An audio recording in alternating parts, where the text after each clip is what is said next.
नमस्कार. आपण आलो अमय प्रवीणराव बुटले यांच्या शेतात हनी बेजरचा यशोदा सीड्स या कंपनीचा प्लॉट बघायला.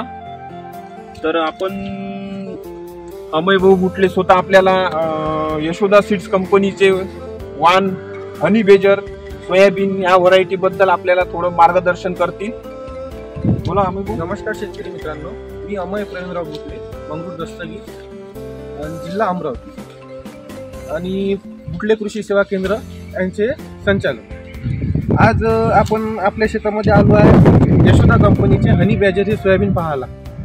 या झाडामध्ये सगळ्यात एक चांगली गोष्ट अशी दिसून येत आहे, यामध्ये येल्लो मोजॅकचा अटॅक 1% सुद्धा दिसत नाही आहे. मी ह्या शेतामध्ये 2 बॅगा हनी बेजरच्या पेरलेल्या आहेत, ते तुम्ही बघू शकता. याला कशा प्रकारे शेंगा लागलेल्या आहेत आणि ह्या शेतामध्ये अदर कंपनीची पण बॅग मी पेरलेली आहे. हे पण तुम्ही बघू शकता का यामध्ये काय प्रकारचं व्हायरस आलेला आहे. या दोन्ही प्लॉटमध्ये सारखं नियोजन झालेलं आहे, परंतु या शेतामध्ये जे हनी बेजर ही व्हेरायटी आहे, त्या एका झाडाला किमान 100 ते 130 शेंगा दिसून येत आहे. धन्यवाद.